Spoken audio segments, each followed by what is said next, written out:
Welcome to Food for Thought. My name is Colleen Patrick-Goudreau from Compassionate Cooks. I founded Compassionate Cooks to empower people to make informed food choices and to debunk myths about veganism and animal rights. You can learn more about who we are and what we do by visiting our website, compassionatecooks.com. Technology. It took me about an hour to get things up and running to start recording to talk to you today, and it's a pleasure to be here. Before we get started, I just want to acknowledge some listener sponsors, some members for our podcast. I want to thank first Julia Kalish, K-A-L-I-S-H, for her support. I didn't have an email from Julia, but I did have her support, and I wanted to thank her profusely. I did find Julia has a blog called eatrunyoga.com. So I wanted to give a shout out to that blog. So thank you, Julia, for your support, for your membership, and for spreading the word and doing what you do. Thank you also to our next listener sponsor, Dory Bixler, who became a member and sent an email and wrote, I could go on and on about how you have influenced my life, but instead want to let you know that what you are doing is making a bigger impact on the lives of others, including those who have no voice. I just want to say ditto to all that you've heard from others thanking you. I mean, a real big ditto. I'd like to dedicate my membership to Velcro, our feline companion who left us in January. I'm so sorry, Dory. I know how hard that is. And to John, who has been my advocate since the day I emailed him that I was giving up dairy. I was listening to your podcast back in 2007, December 2007. And at the same time, John was in Australia for 4 weeks visiting family. We were communicating via email. And when I wrote I was giving up dairy, he replied, "Does that also mean cheese?" He learned what vegan meant upon his return, but I never imposed my lifestyle change on him. Almost 2 years later, John's diet is primarily plant-based, but he made these changes on his own. I have to brag that we both look pretty good for our age. We have more energy than ever, and we feel fantastic. I've bought about 20 of your podcast sampler CDs to leave in my glove box just in case I get into a conversation with someone about diet, the environment, or the animals. I could never speak as eloquently as you. I doubt it, Dory. But I gave one to my sister, and she's now adding vegan options to her family's diet. I feel great knowing that my niece and her friend who recently visited me asked why I am vegan. Please tell your listeners not to give up because people do change. I wanted to do more for the animals, so I created a website called vegantraveler.com. I enjoy traveling. My job requires me to drive often, and being vegan is a journey, so that's why I called it that. My website will always be under construction, just like my journey in life, but it's all good. Anything that I can do to make a difference and help others become more aware is worth any amount of time I can give. So thank you, Dory. That's vegantraveler.com. And thank you, Julia. That's eatrunyoga.com. Thank you both for your support, for your membership, for spreading the word, for being a voice out there. It's so important and so needed. So thank you. If you would like to support our work and become a member, you can do so at compassionatecooks.com and click on the button that says Join the Club. And you can join our club, which is growing and full of fantastic, wonderful, fantastic people. I'm just amazed by all of you, and just all of you who are supporting this work and just doing your own work, and we're just building a whole army of joyful vegans. It's pretty cool. One quick announcement before we get started. We have just launched our new line of Joyful Vegan, speaking of Joyful Vegans, Joyful Vegan Jewelry. It made especially for us by Christy Robinson, who is an activist and an artist and animal protector, a jewelry maker. Some of you may already have pieces by Christy, and we're just so thrilled to be partnering with her to create our exclusive line. We're starting off small. I have many ideas for many, many more pendants and bracelets and so many things. But we're going to start off with the heart that says Joyful Vegan, just nice and simple. And it's available either in recycled aluminum or sterling silver. Both come with an adjustable sterling silver chain, but you can choose whichever material you want the actual heart to be in. So if you go to compassionatecooks.com, under shop, there's a link that says Joyful Vegan Jewelry. And I think you'll like it. I think you'll really like the design. It's kind of perfect that it's happening right before Valentine's Day. It's a very sweet design, and it reminds me of those little heart candies that have messages on them. So just says Joyful Vegan and a little heart. And certainly they're perfect to announce in this episode when we're talking about art and consciousness. Christy is an example of someone who raises consciousness through her art, through her jewelry, and so it's perfect for our topic today. So thank you so much, Christy and everybody, and let's get started with our topic. As many of you are most certainly aware by now, literature and film are two huge aspects of my life. Over the course of many episodes, I've shared with you the names of some of my favorite films. Of course, I've shared with you a number of short stories and poems by way of having read them to you. Obviously, the common thread in both of these art mediums, in literature and film, is story, narrative. And though there are many, many narrative forms, including music and theater and dance and even fine art, the visual arts, personally, I have always been drawn to literature and film. They have both just always spoken to me on a very deep level, and film has always been a huge part of my life. Now, this is a big topic, and I'm only going to be covering just a little sliver of it, and I won't go into a huge diatribe about my opinion of the purpose of art, because there's so much to say. Art accomplishes so many things at once. It's enough for an entire podcast just devoted to that, just an entire show just devoted to that, not just one episode. But I will say this, what moves me most profoundly about art, whether it's literature or film or dance or theater or whatever, are three things.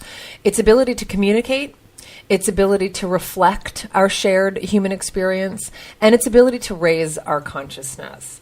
Now, if all it did were communicate experience and reflect experience, then that doesn't necessarily make it art, right? I mean, a mirror reflects human experience, and we don't call that art. Although some might. That's the big question about what is art and where is the line drawn. But if I tell you a story about my day, if I tell you a narrative about my day, would you call that art? Maybe some would. I wouldn't. But it's safe to say that there's something else that elevates this story, this reflection, this narrative, this communication to a higher place, to a place what we call art. Now, can some art just be taken at face value and not have anything to communicate at all?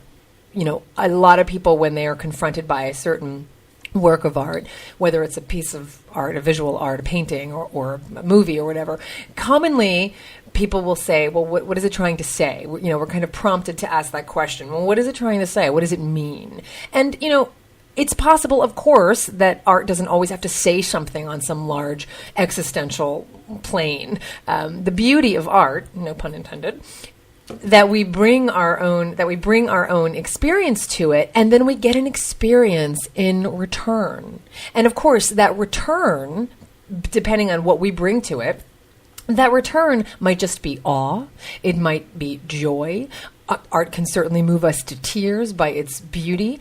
Sometimes it's a vehicle by which to entertain us, and that's fine. It does all of these things. So in addition to art communicating and reflecting experience, bringing us pleasure, bringing us joy, what I also want to talk about today, or what I really want to talk about today, is art's ability to elevate our consciousness.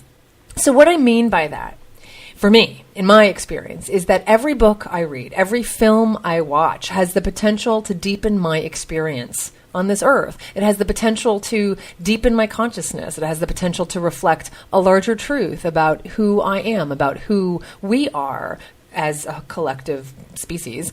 So I admit that what I'm saying is that art has the potential to make me a better person. Now, when art is didactic, when it sets out to make me a better person by a contrived message, then in my opinion, it either moves out of the realm of art, or it's simply bad art, in my opinion. But what I'm talking about is when I watch good films or read good literature, I'm quite literally a changed person from that experience. That's what good art does, in my opinion, and it's pretty amazing. It's probably why I'm such a film junkie, because I go on quite an emotional ride with each film or book that I read, and I just want more of it. It's also why I tend to watch certain movies again and again. I want to recapture whatever emotion it evokes or whatever thoughts it inspires. So I confess that I watch a lot of movies. It's how I recharge. It's what gets me really, really excited. And, I'm a bit of a recluse. I mean, if you want to know what I do when I'm not working, I'm either reading or watching a movie with my husband. I mean, that's how we spend our time, either at home or at a film society we belong to or different festivals that we go to. So film is really how I spend most of my time when I'm not working. Now, I have been wanting to address this topic for a long time. And I was inspired to finally do this and put this at the top of the queue of episodes when I was chatting with a friend and podcast listener, Robin Brand, who is coincidentally an artist. She is a writer. And through her novels, Robin not only tells a damn good story, providing pleasure along the way, because that's also what art does. She also has something to say, and she uses literature as her medium for conveying ideas about various topics. In the case of her most recent young adult novels, these topics include science and food. Her young adult novel, Evolution, Me, and Other Freaks of Nature, was published by Knopf Random House in 2007. And you can find that on Amazon. You can find that online or in bookstores. Her new young adult novel, Fat Cat, just came out at the end of 2009. Fat Cat is a novel about an overweight high school science genius named Cat, who decides to remake her life and turn herself into her own science project by changing the way she lives and eats. It's funny, it's romantic, it's inspiring, it's gotten a lot of attention from readers and reviewers alike. You can just go to the reviews on Amazon and just check out what people are saying about it. It's so exciting. Now, here's how Robin fits into Compassionate Cooks and why she's relevant to our story today. I received an email from her probably, I guess, a year and a half ago by now. And she told me that she was a podcast listener who derived inspiration from the podcast and that her new novel, Fat Cat, was, like her first novel, going to have an audiobook version of it. Like Evolution, there was a plan to have a bonus feature at the end of the audiobook, and she asked if I would be interested in being interviewed for it. Now, I didn't know Robin from Adam, but I was flattered and I was honored, and so we went about making the necessary arrangements. And several months later, Robin came to San Francisco so that we could record this interview, and we met at a recording studio. And we had the most delightful rapport. Robin's so fantastic. If she ever stops writing, which she shouldn't, she could pursue a career as an interviewer. She was just so present and so wonderful to talk to. And we became fast friends. And the only problem with that is I feel that the friendship is a little one-sided. She's so helpful and supportive and interested and generous with her time, and she's really given me so much guidance and support, and I just hope she knows how much I value her, and I hope that I can give her something back in return because she's given me so much. So you can find our conversation on the audio version of Fat Cat. Robin is also giving away a few copies, so if you send an email to podcast@compassionatecooks.com and put Fat Cat in the subject line, you will be eligible for the drawing. So a few people are going to get free copies. You just want to give us your address and we'll have them sent to you. And better yet, I would recommend going and supporting a fellow vegan and an artist and go purchasing this. But just as an aside, Robin's also giving this little perk to podcast listeners. And her story is so wonderful. I'm sure many of you can relate to it. Here it is in her own words. She had told me this over time, but I wanted her to just put it in her own words. And so she wrote, when I started doing the research and writing for Fat Cat, I was a full-on, hardcore carnivore. I had every intention of staying one. I also thought the main character, Cat, would be a carnivore. Why wouldn't I? But the more I researched the novel and started looking into our food supply and the cruelty of factory farming and slaughterhouse practices, I realized that not only did my character have to change, but so did I. All it took was one video I stumbled across on one of the vegetarian sites, a particularly gruesome video showing the kind of agony the animals go through, and I was an overnight convert. I became vegan 2 years ago and have felt wonderful about my choice ever since. And I have to say, one of the biggest factors in helping me make the transition to a healthy, peaceful diet was the huge library of your podcasts. I listened to them all, sometimes multiple times. That's why I asked you to be on the audiobook with me. I knew what a difference you made in my life, and I wanted to offer that same resource to others. And what's really cool, what's more, is Robin found the podcast because of you. If you remember when Oprah was doing a show with Kathy Freston, who was talking about her book Quantum Wellness and her 21-day cleanse, many of you went to Oprah's message boards and encouraged people to check out Compassionate Cook. So that's how Robin found the podcast. And Robin's been a member for a long time. I mean, she's been supportive ever since she found me. And it's such a pleasure to have her support and share her work with you. So thank you, Robin, for using your talent and your passion to write stories that provoke and entertain and inspire and change people. That's what art does. So go to compassionatecooks.com, click on shop, and under shop is buy kitchen items and books. And that brings you to my Amazon page where you can find featured favorites.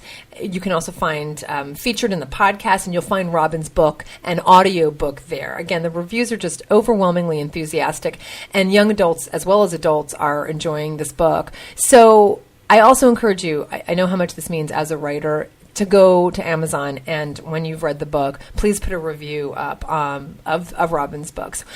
The other thing you can do is go to Robin's website, which is robinbrande.com, and that's Robin, BRANDE.com. Okay?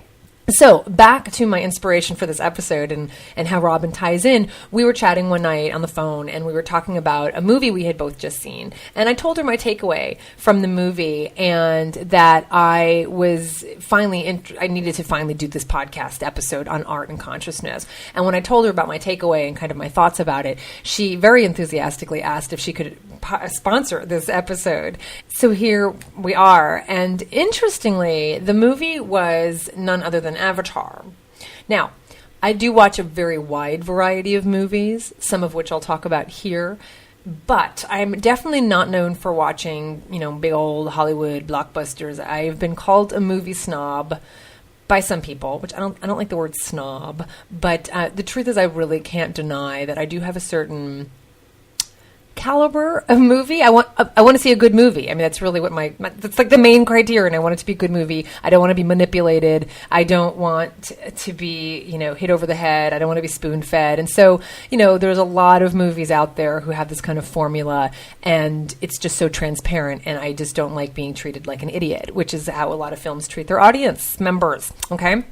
So anyway, some people were surprised when I went to see Avatar, though they shouldn't. I see a wide variety of movies, but I was drawn to it after reading a review of it in the New Yorker, and then some friends had seen it and really liked it, and then some buzz had started around it. So I was like, fine, I'll go see the movie.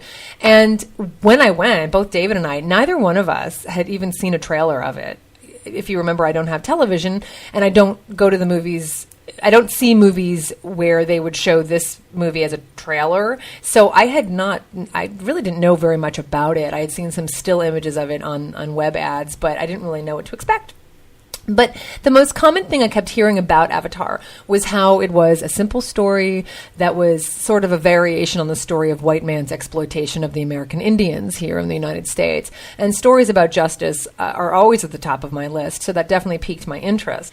So we went to see it with some good friends of ours, who I'm also going to talk about in a little bit, some movie buddies of ours, Mark and Cherie from Conscious Creative, and we saw it in the 3D IMAX Super Theater, whatever, and it was good. I liked it. For those who haven't seen it, the plot is very simple. It takes place in the future on a planet called Pandora, and we, Earthlings, if you will, have essentially destroyed our planet through greed and exploitation, surprise, surprise, and we're now trying to take from the Na'vi people on Pandora what we need to rebuild our wealth. Throw in a large evil corporation, greedy capitalists, a stereotypically drawn military nutcase, some scientists who are trying to understand the indigenous people, a soft-headed and eventually soft-hearted protagonist, and incredibly beautiful and sympathetic natives, and you've pretty much got your plot. But I really did. I liked it. And aside from some flaws that I expect from a formulaic movie, I found it quite moving. What I didn't agree with, though, was people's opinions that this was simply a story about white man's exploitation of the American Indians in the United States. To me, that was just kind of a small lens through which to see this movie. It parallels that history for sure, but the thread of exploiting others stretches far across the history of humankind, whether it's the colonizing of African countries by the French or the English or the Portuguese or the Germans, or it's Great Britain going into India, or the Spanish going to Mexico, the Roman Empire going all over the place. This is a familiar story, and we see it again and again and again. So that was obvious to me, and it was obvious that this story had been done before. But that's fine. I mean, that's okay. There are certainly recognizable archetypes in Avatar, nothing brilliant, nothing untold, that speak to why and how we feel that we have the right to colonize or enslave or exploit people or nature or animals. And I've certainly talked about this before, about how we do what we can't do to non-human animals because we've categorized them as the other. We see this throughout history. In order to exploit or enslave another, first you have to perceive them as not you. You have to perceive them as different from you, as inferior to you. And when we do that, then we can justify anything, right? I mean, you can't justify destroying something that's like you, something that you can identify with. So you make them something less than you in order to justify taking from them what you want. And of course, this is what's done in Avatar. The invaders, the conquerors, the colonizers, whatever you want to call them, they call the Na'vi all sorts of names. I think they called them blue monkeys at one point, was one of the slurs. They call them savages. They call them roaches. Same stuff we've all heard before, and I do plan on doing another podcast episode on our language and how we demean people by calling them animals. We'll talk more about that. But they turn them into the other so they can justify exploiting them. So that's what was coming up for me during the movie, and, that was cool. So back to how I defined good art earlier. Do I think I'm a changed person or a better person for having seen Avatar? Not necessarily, but as I said earlier, narratives can reflect as much as they raise consciousness. And in fact, if you look at the etymology of narrative, I love this. It comes from the Latin word which means to recount, to recount. It's related to knowing. It's related to the word which means to know. And what I love about this idea of recounting, is if you're recounting or retelling or re-knowing something, it means you knew it already. It means you've told that story before. It means you've heard that story before and you're hearing it again. You're seeing it again. You're reading it again. In other words, sometimes the power of art is that it reflects and reinforces that which we already know. That in the retelling of the story, we know again, we're just plugged in to what's already there. We're just plugged into it. And that's why certain images and stories and symbols resonate with us, because they're universal. They're recognizable archetypes that are deep within our consciousness. And that's why we tell stories. That's why we tell narratives and watch them and read them and listen to them, to learn lessons, or to not forget the lessons of the past, to find heroes, to find ourselves in the characters and perhaps know ourselves better, to know each other better. The power of stories is that they become part of our consciousness, part of our psyches. They tell us about our culture. They tell us about our history. They reveal our strengths and weaknesses. They make the tragedies more palatable, and they make the victories more epic. So we can find meaning in the art we confront. It doesn't mean that every work of art has some deep meaning, but it's very satisfying when you can derive both pleasure and meaning from art, from this beautiful, beautiful medium. So that leads me to a few other films I'd like to share with you, films that I think reflect both high consciousness and films that I think raise consciousness. Now, I do watch a very wide variety of films and genres, and I just want to acknowledge the fact that new art mediums can be dissonant to us if we're not used to them. If we're used to a certain style of music or a certain type of movie, we may be closed to seeing a new type or hearing a new type. Now, we can certainly get along in life with never encountering new things. It doesn't make us bad people, but I would argue that it does make us limited people. When we expand our experiences and our tastes, we expand our understanding of other people, of other cultures, of other viewpoints, of just art, of what art is. I mean, really just seeing things that are more beautiful. We just limit ourselves if we don't branch out. And that's what's really amazing too, is that the more you expand your taste, the more you expand your palette, the more you realize that there really are only a few stories told again and again, just in different ways. And the more you branch out, the more you see these connections. Samurai films, Westerns are good examples of, especially Westerns. It's a good example of a genre I never thought I would watch. I never thought I would watch Westerns. And I remember how closed I was. And now I just know how stupid I was, because I was letting my impression of what I thought these films were about form my opinion. Before I had even seen one, my opinion was misguided and misinformed and born out of nothing but ignorance. And thank goodness I didn't stay closed, because if you know me, you know that samurai films, Japanese films in general, but samurai films in particular, Westerns, film noir, I mean, Westerns are one of my favorite categories of films, especially samurai films. I watch a lot of samurai films. So you certainly don't have to take my advice and watch any of the films I recommend, but I just encourage you to be open to new experiences, like a new food. Once you take in new art, it's the same thing. Once you take it and you develop a new taste for it, just like if you've been eating white rice your whole life and then you start eating brown rice, there's a little bit of transition period as you get used to the new texture and the new taste. It's the same with film. If you're watching French movies for the first time, or Japanese movies for the first time, or a silent movie for the first time, whatever it is that's new compared to what you've always watched, just give it some time. Watch a couple in that genre or from that country and just begin to develop a taste for them. If you don't, that's fine, but at least give it a chance and just be open. Now, if you were crazy enough to indulge me, I would talk about movies forever. I would just talk until I lost my voice. Thank God David is as into movies as I am. And it was a medium that he actually wasn't really drawn to when he was growing up, but I've converted him. So he and I watch a lot of movies together, and he and I talk about movies a lot. And it's so exciting. It's so wonderful to have that. I have always loved movies. I have very fond memories of going to the theater every Friday night with my family when I was growing up. Every weekend, we never missed it. And it was really because of my dad. My dad loves movies, and our tastes definitely diverge after a certain point, but it's one of those safe subjects for us to talk about. We can talk about them for a long time, and I know a lot of the actors in the films of quote unquote his day, and so we talk about movies quite a bit.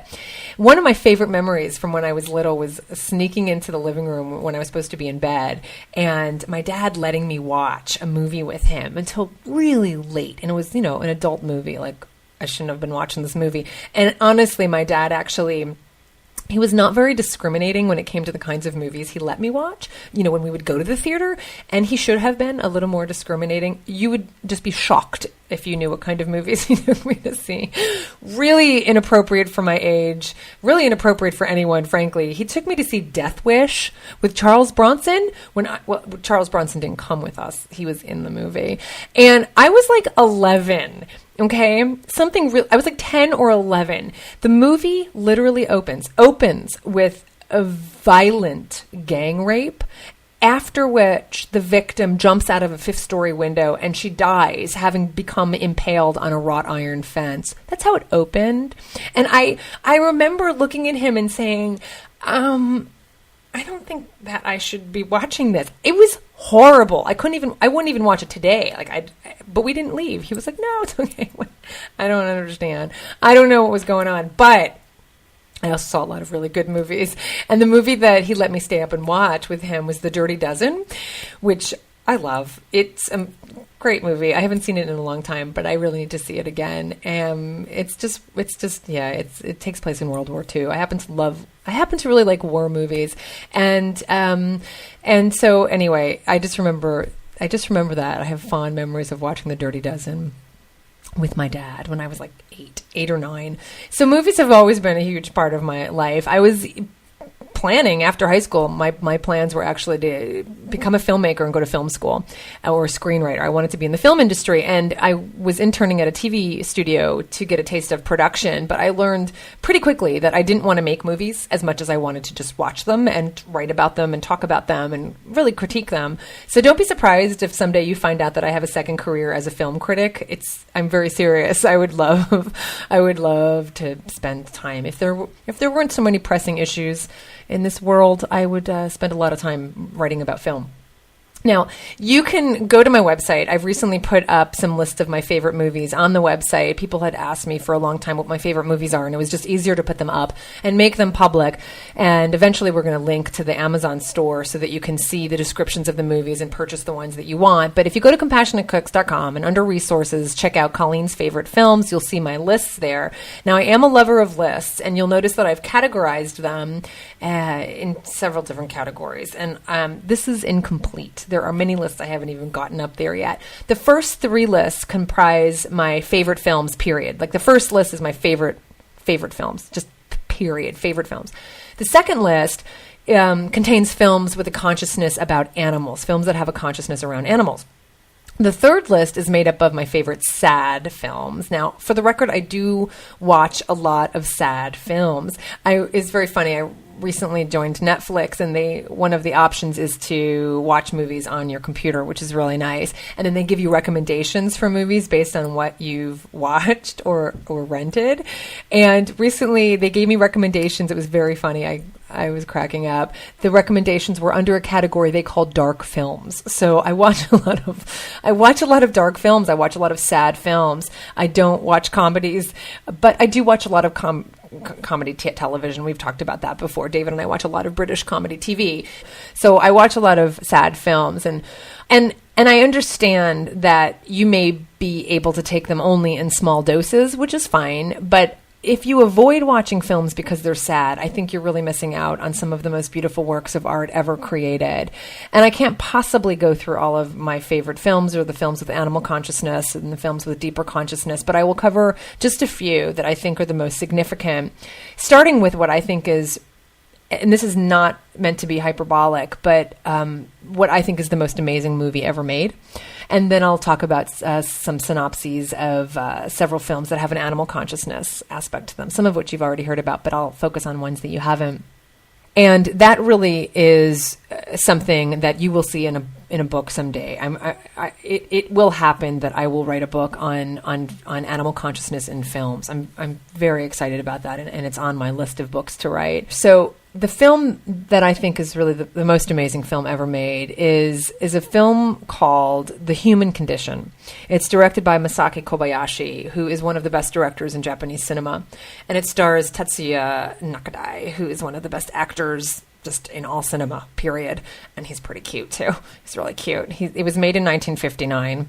He's still alive. And he's so awesome. And the movie, The Human Condition, was recently released in the United States. It hadn't even been available in the United States. And Nakadai, was just at Lincoln Center talking about the Criterion's release of The Human Condition. And I would have given my right arm, but I didn't know about it until afterwards.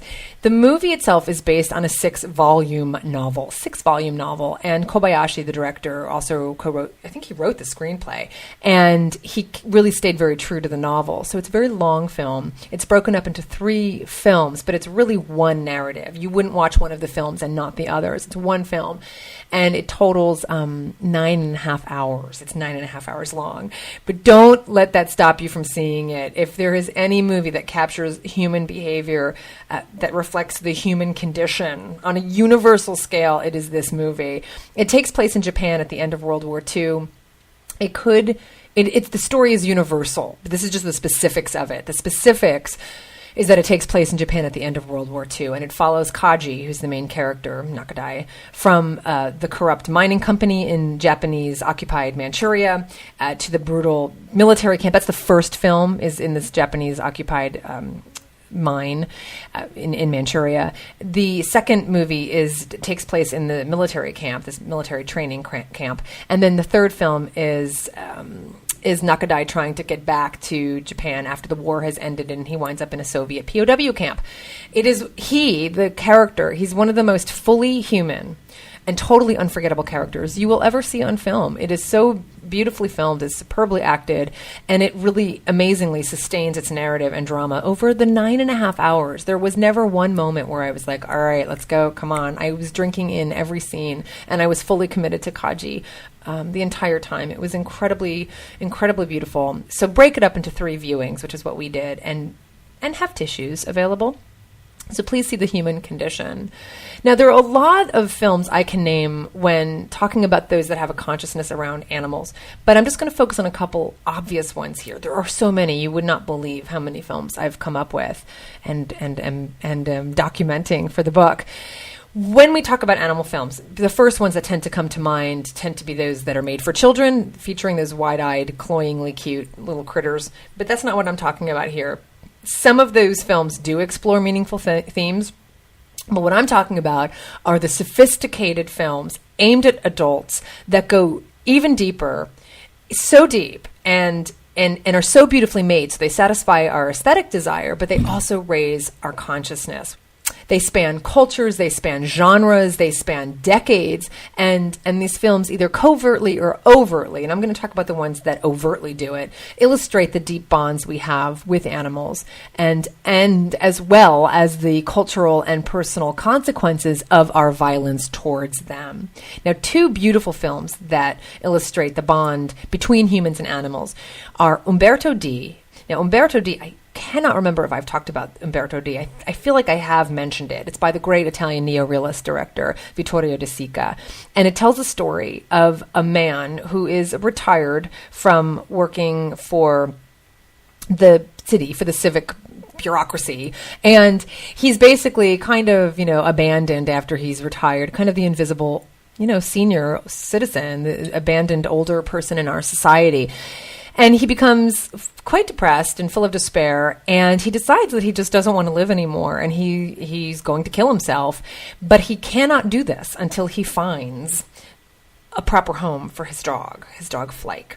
And it is incredibly beautiful. Yes, it's sad, but it does end on a note of hope, if that helps you. But it is so worth seeing. It is so beautiful. It is just a fantastic movie, one of my favorites. It's called Umberto D, and it's by De Sica. Another movie that, again, illustrates the bond between humans and animals is called Princess Mononoke. It's an anime film, a Japanese anime film by Miyazaki, and it centers around a strong and fearless princess whose beloved companions, her only companions, are the wolves who raised her. It's just a fantastic film. David calls me Princess Mononoke because there's always animals around me who follow me, my cats who follow me, and we're always together. And so Princess Mononoke is definitely evocative of that, and I recommend it highly. The depiction of the sensitive criminal, you've probably seen this before if you've ever seen The Professional, kind of like the sensitive, right, hitman, right? But you've got this sensitive criminal idea characterized in a lot of movies, and it's especially seen in Elia Kazan's On the Waterfront and Jim Jarmusch's Ghost Dog, which actually is kind of a modern-day samurai film, if you're interested in that thread. But both of these films feature loner protagonists who find solace only in the homing pigeons they raise. So if you remember Marlon Brando's character in On the Waterfront, he takes care of all these homing pigeons up on the roof, and the main character in Ghost Dog does the same thing, and it's really interesting. This idea is epitomized in John Frankenheimer's Birdman of Alcatraz, which dramatizes and melodramatizes, if you will, the true story of the convict Robert Stroud, who was in Alcatraz prison when it was still a prison, and he finds redemption through his relationship with birds. Now, I've talked about Balthazar. That would be in a category of films that I perceive as exploring the links between human exploitation and animal exploitation. Balthazar by Robert Bresson, it's about a donkey, and this donkey is as much a victim of human cruelty as is his human counterpart, Marie. I know some of you have seen it. I know some of you have seen it at my urging, and it's just a beautiful film, very sad. Another one that I mentioned was Fantastic Planet, which takes place on a planet where humans are kept as pets by a race of giants. And so that's another one that kind of parallels this exploitation.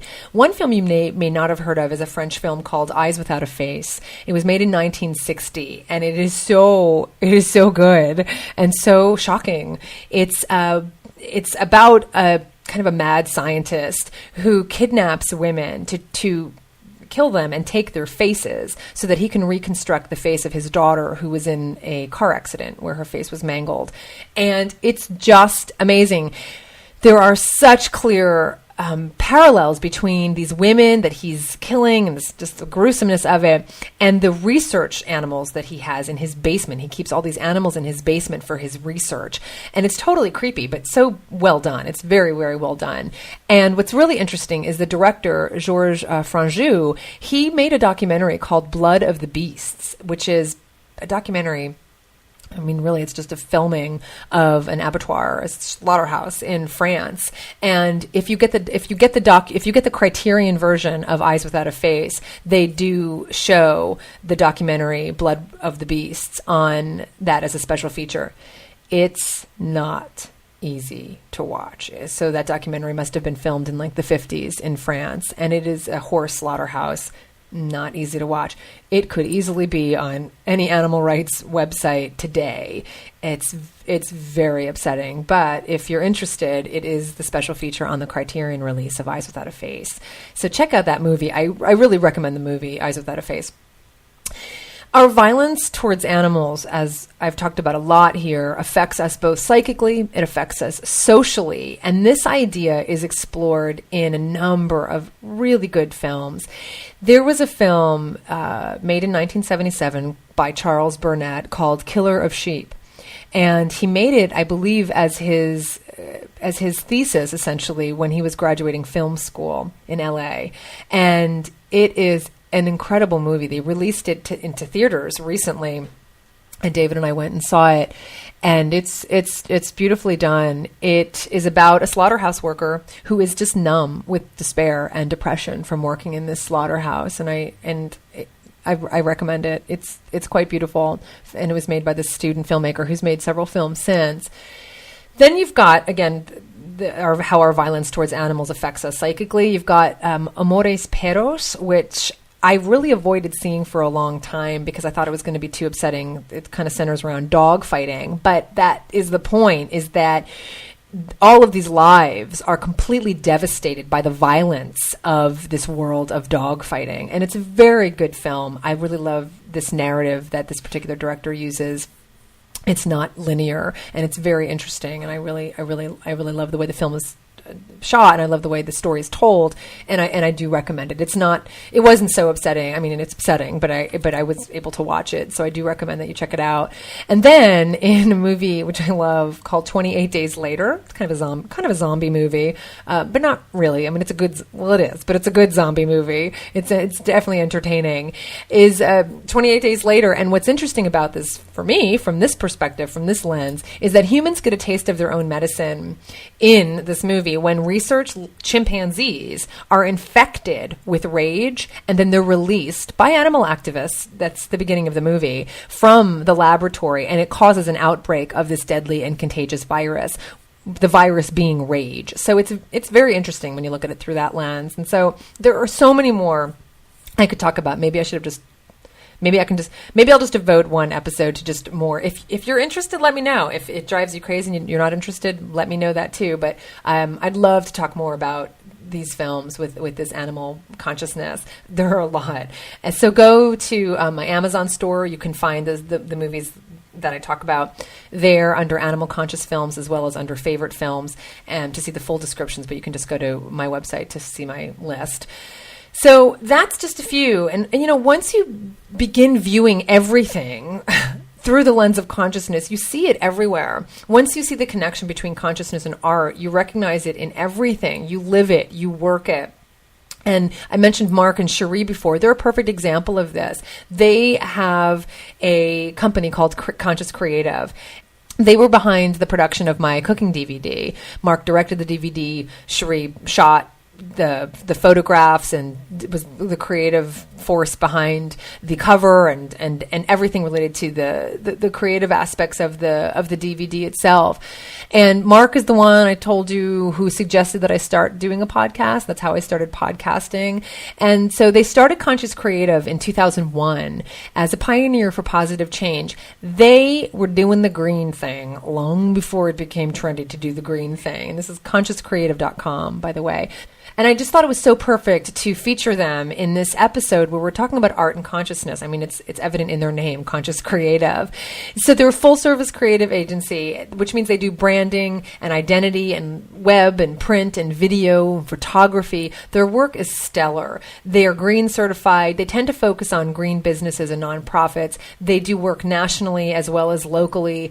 And they have a fabulous, fabulous, talented team. I've met many of them at Conscious Creative. The mission of Conscious Creative is to deliver unique creative solutions to companies working to promote good causes in a sustainable manner, manifests itself not only in their beautiful work, but in their business practices as well. They hire local vendors. They provide their team members with fair living wages. They support their own green community. They're vegetarian. Of course, their designs are printed on recycled paper. They use soy-based inks for their printed materials. They use digital technology, both for the video and the photography, not film, which is gelatin-based. They purchase solar energy and wind energy credits for their web hosting needs, and so much more. And they have an impressive list of clients. Besides Compassionate Cooks, they have many clients, and including the Animal Legal Defense Fund, California Certified Organic Farmers, To Go Where, which many of you know, Veg News Magazine, which many of you know. One client they recently worked with heard about Conscious Creative through Compassionate Cooks, which was such a treat. H2M Labs, a New York environmental testing company, contacted Conscious, and so Conscious Design redesigned their website. They provided a branding platform, editorial guidelines, and website design and development. And I heard from the person who works at H2M Labs, and they were thrilled with Conscious Creative's work. They were thrilled. So you can go to h2mlabs.com and you can see all of the clients that Conscious Creative works with at the Conscious Creative website. They've recently provided website design and development for the Library of America to highlight the book American Earth, which is an anthology of environmental writings. They just do it all. They're just fabulous. Another thing that makes them awesome is they have a give back program through which they provide creative services to a nonprofit organization pro bono every year. So you can visit their website and click on Giving Back to see more about that. So if you need any kind of creative services, I highly encourage you to check out consciouscreative.com. Mark and Cherie and the rest of the team are true artists, truly. Cherie, who is the creative director, is a talented photographer. In fact, Cherie took all of the people photos in the vegan table in my latest cookbook, all of the photos of me and David and my friends, kind of in entertaining scenarios. That was Cherie who took those photographs. And she took the photograph of me on the cover of the vegan table. That was Cherie Larsh Ariano. She does much more than that. You can check out her work through Conscious Creative under photo at consciouscreative.com. But some of her personal work is at CherieLarsh.com, and that's CherieLarsh.com. I'll put that up on my website too. Also, in Mark, aside from his work with Conscious Creative, he's a filmmaker. He's a talented filmmaker, and you can view his short films at markariano.com, and that's Mark with a K, Arellano, markariano.com. And you've seen Mark's work also besides my DVD. Mark and Darcel were all kind enough to film that garlic and green soup clip that y'all seen on my website and on YouTube. And all those little videos of me, giving a little introduction on the homepage of Compassionate Cooks. That was filmed by Mark and sound engineered by Darcel. And I'm so grateful to them. One of the reasons I haven't been able to do video is because it's very time. It takes time and it takes labor and money. And so I'm very grateful to Mark and Darcel who did that for me for free. So in short, they rock. Check them out, consciouscreative.com. You can get a free estimate through their website. Be sure to mention Compassionate Cooks. And members, check out the next newsletter. And for new members, check out your new welcome letter because there's a treat from Conscious Creative as well. So a fusion of art and consciousness. What a concept. it was so perfect to be able to talk about them today because of the topic. And even more perfect is that Mark and Cherie, who really are family to us, they are our movie buddies. We tend to get together about once a week to watch a movie and share dinner together. So for that reason, too, it was perfect to highlight them in this episode. So I will stop now, or I will never stop, and I'm going to go watch a movie. So may you have a heightened sense of consciousness in everything you do. And may you find yourself changed and deepened by every film you watch, by every book you read, every piece of art you encounter. It's all around you at every moment. It's just a matter of looking through that lens. For the animals, both human and non-human, this is Colleen from Compassionate Cooks. Thanks for listening. Really, thanks for listening.